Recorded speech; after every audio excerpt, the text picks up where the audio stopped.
Hello नमस्ते welcome to high legal. आज के इस वीडियो में हम डिस्कस करने वाले हैं ह्यूमन राइट्स लॉ के कुछ इंपॉर्टेंट केसेस। वीडियो में आगे बढ़ने से पहले अगर आप किसी भी तरीके के लॉ रिलेटेड नोट्स चाहते हैं पीडीएफ फॉर्मेट में या फिर फिजिकल फॉर्मेट में, तो आप मेरा टेलीग्राम चैनल ज्वाइन कर सकते हैं और मेरा व्हाट्सएप ग्रुप ज्वाइन कर सकते हैं। इसका लिंक आपको डिस्क्रिप्शन बॉक्स में और कॉमेंट बॉक्स में मिल जाएगा। Let's get. आज के इस वीडियो में हम पढ़ने वाले हैं हमारा नेक्स्ट केस जो कि है Nilabati Behera versus state of Orissa. So let's get started.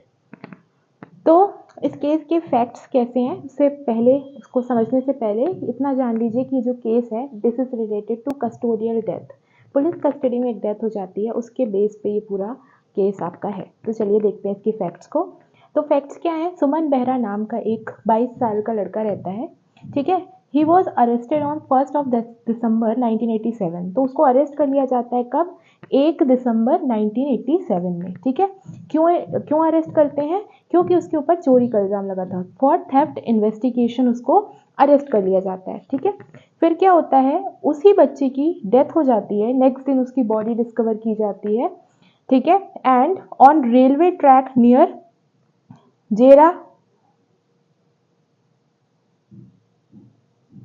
जेराइकेन police outpost, ठीक है। तो जेराइकेन पुलिस आउटपोस्ट जो है, जो उड़ीसा का एक शहर था, वहाँ के पास में उसकी जो बॉडी है पुलिस स्टेशन के पास वाले रेलवे ट्रैक पे पाई जाती है डेड, ठीक है। फिर क्या होता है, उसकी जो मदर रहती हैं उनके नाम पे ये केस है, दैट इज नीलावती बेहरा। वो क्या करती हैं, उन्होंने एक लेटर लिखा किसको? सुप्रीम कोर्ट को, ठीक है। Letter send by mother to the Supreme Court. वो एक लेटर लिखती हैं सुप्रीम कोर्ट को और जिसमें वो डिस्क्लोज करती हैं अपने बेटे की डेथ के बारे में, क्योंकि उनके अकॉर्डिंग वो पुलिस कस्टडी में डेथ हुई थी, ठीक है। क्योंकि उस बच्चे की बॉडी पे सेवरल इंजरीज थी और उनकी मदर के अकॉर्डिंग ये माना जा रहा था कि ये जो डेथ है ये पुलिस कस्टडी की एक कस्टोडियल डेथ है। तो अब देखते हैं कि रिस्पोंडेंट के यहाँ पे क्लेम क्या थे। तो रिस्पोंडेंट यानी कि जो यहाँ पे पुलिस थी उसका क्लेम ये था that Suman Behera escaped police custody. उनका कहना ये था कि जो सुमन बेहरा है वो ऑलरेडी पुलिस कस्टडी को एस्केप कर चुका था एंड देन उसके बाद वो ट्रेन से कट के मर गया, ठीक है। And killed by the train, मतलब कि वो भाग रहा था और ट्रेन आ गई और वो कट के मर गया। These were the contentions by the respondent, ठीक है। बट कोर्ट ने यहाँ पे क्या पॉइंट रेज किया कि अगर वो भाग भी गया था तो पुलिस ने कोई सर्च क्यों नहीं कंडक्ट की उसे वापस पकड़ने के लिए, ठीक है। तो if he was escaped why no action taken by police to search him, ठीक है। तो ये वैलिड पॉइंट है। इसके बाद क्या होता है, suo motu action taken bye supreme court. Suo motu action वो ले लेते हैं उस लेटर पे जो उनकी मदर ने भेजा था नीलावती बेहरा ने, एंड उसके बाद प्रोसीडिंग स्टार्ट हो जाती है। पिटिशन में उन्होंने क्लेम क्या किया था? उन्होंने क्लेम किया था compensation under article 21 right to life and personal liberty, क्योंकि इनके according right to life and personal liberty का वायलेशन हुआ था। तो चलिए अब देखते हैं कि इस केस में इश्यूज क्या क्या थे। तो पहला इशू था, can Indian code award monetary damages in case of infringement of fundamental rights. यानी कि क्या इंडियन कोर्ट्स अगर कोई भी फंडामेंटल राइट का वायलेशन होता है, कॉन्स्टिट्यूशनल फंडामेंटल राइट का वायलेशन होता है, तो क्या उस केस में जो कोर्ट्स है क्या वो यहाँ पर मॉनिटरी डैमेजेस या कॉम्पेंसेशन प्रोवाइड कर सकती है, ठीक है। फिर इसके बाद आप देखते हैं कंटेंशंस ऑफ एपिलेंट, यानी एपिलेंट ने क्या कहा, यानी जो पेटिशनर थी हमारी नीलावती बेहरा, उनकी तरफ से क्या आर्ग्यूमेंट्स थे।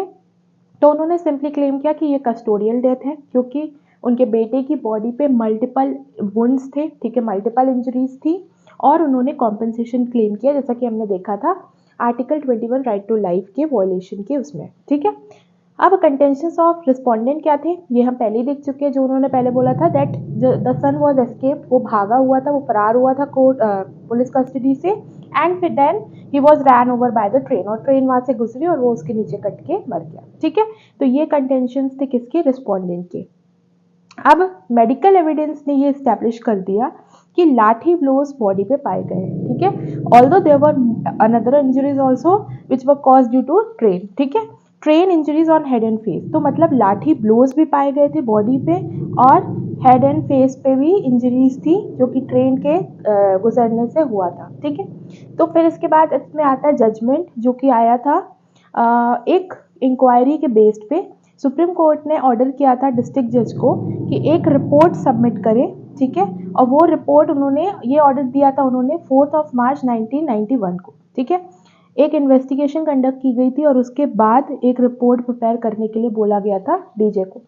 देन वो रिपोर्ट प्रिपेयर करते हैं और ये सबमिट होती है 4/9 यानी 4 सितंबर 1991 को।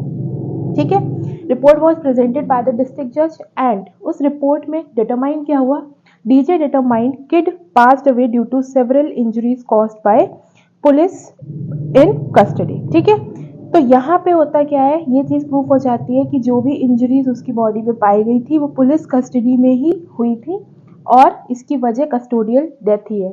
ठीक है, तो यहाँ पे जजमेंट क्या आता है, स्टेट ऑफ उड़ीसा को यहाँ पे सुप्रीम कोर्ट डायरेक्ट करती है कि आपको नीलावती बेहरा को 1,50,000 का कॉम्पनसेशन देना पड़ेगा और जो लीगल एड कमेटी रहती है सुप्रीम कोर्ट की 10,000 रुपीज़ उसके कॉस्ट को पे करने का भी ऑर्डर यहाँ पे सुप्रीम कोर्ट देती है। ठीक है, तो बेसिकली ये केस किसके फेवर में गया, नीलावती